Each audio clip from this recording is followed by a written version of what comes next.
যে চাঁদ চেহারা তোমার প্রিয়া, আখি দুটি গড়া বিজুলি দিয়া, নয়নের এক এক চাহনিতে সাত জাগে মরে যেতে। এখন লজ্জা পাই। জি, প্রথম কিছু আমার কাছে মনে হয় সবাই একটু নার্ভাস থাকে, আমিও নার্ভাস ছিলাম। তো আমাকে সবসময় সবাই সাহস জুগিয়েছে এবং তারা আমাকে সবসময় সাহায্য করেছেন, বলেছেন ভাইয়া তুমি পারবে।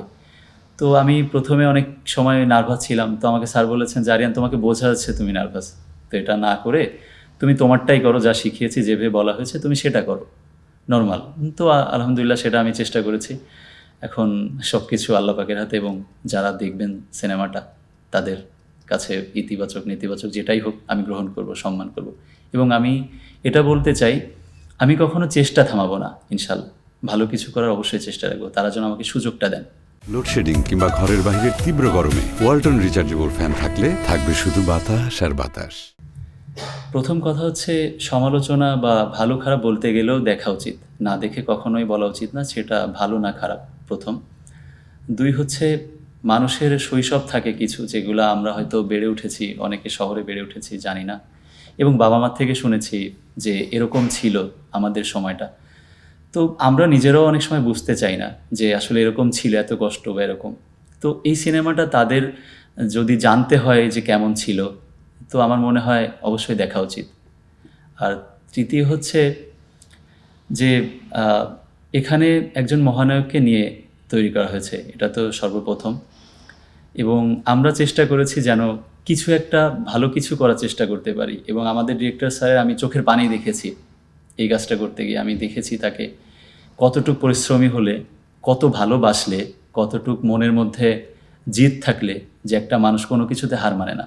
তো আমার কাছে মনে হয় অ্যাটলিস্ট ওই মানুষটার জন্যেও আমাদের সবার দেখা উচিত। আমার অনুভূতি এমন একটা জিনিস যে বলে বোঝানোর মতো না। কেননা আমি কখনো মিডিয়াতে আসবো বা মিডিয়া কী জিনিস সেটা জানতাম না। তো হুট করে যখন আমাকে এই সিনেমার অফার দেওয়া হয়েছে, তখন আর কি আবেগে আপ্লুত হয়ে পড়ছি। মানে এরকম অনুভূতি ছিল যে আমি বলে প্রকাশ করার মতো না। যদি এই সিনেমা আমি না করতাম তাহলে আমি বুঝতে পারতাম না এটা কতটা কঠিন। সিনেমার মধ্যে গিয়ে আমি ভেবেছি যে একটা স্টারের প্রতি ভক্তের ভালোবাসা কতটুকু থাকতে পারে, তার ভিতরে আবেগ অনুভূতি কী, ওই সিনেমাটা করে আমি বুঝতে পেরেছি। তো আমি জানাই সালমান শাহ স্যারের যত ভক্ত আছে তাদেরকে অসংখ্য ধন্যবাদ। আপনারা ওনার প্রতি এত আবেগে আপ্লুত ছিলেন বিদায় আপনাদের গল্প দিয়ে আমরা বড় পর্দায় অভিষেক হয়েছে। তো আপনাদের অসংখ্য ধন্যবাদ।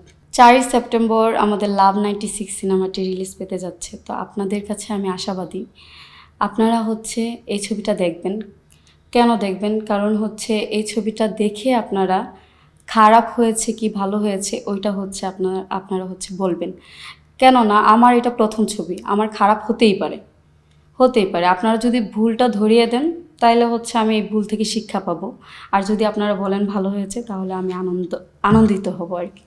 তো আপনাদের কাছে আমি আশাবাদী। আর বিশেষ করে সালমান শাহ ভক্তরা যারা আছেন তাদেরকে অসংখ্য ধন্যবাদ। আপনারা ছিলেন বিদায়ী আমার স্যার এই ছবিটা বানানোর সুযোগ পেয়েছে, না হলে কিন্তু পাইতো না। কেননা আপনারা যদি একটা স্টারকে এতটা ভালো না বাসতেন তাহলে আমার স্যারের মাথায় এটা আসতো না যে একটা স্টারকে এতটুকু ভালোবাসতে পারে। তো আপনাদের অসংখ্য ধন্যবাদ। আর সকলকে বলি লাভ 96 4ই সেপ্টেম্বর রিলিজ পেতে যাচ্ছে, আপনারা দেখতে যাবেন।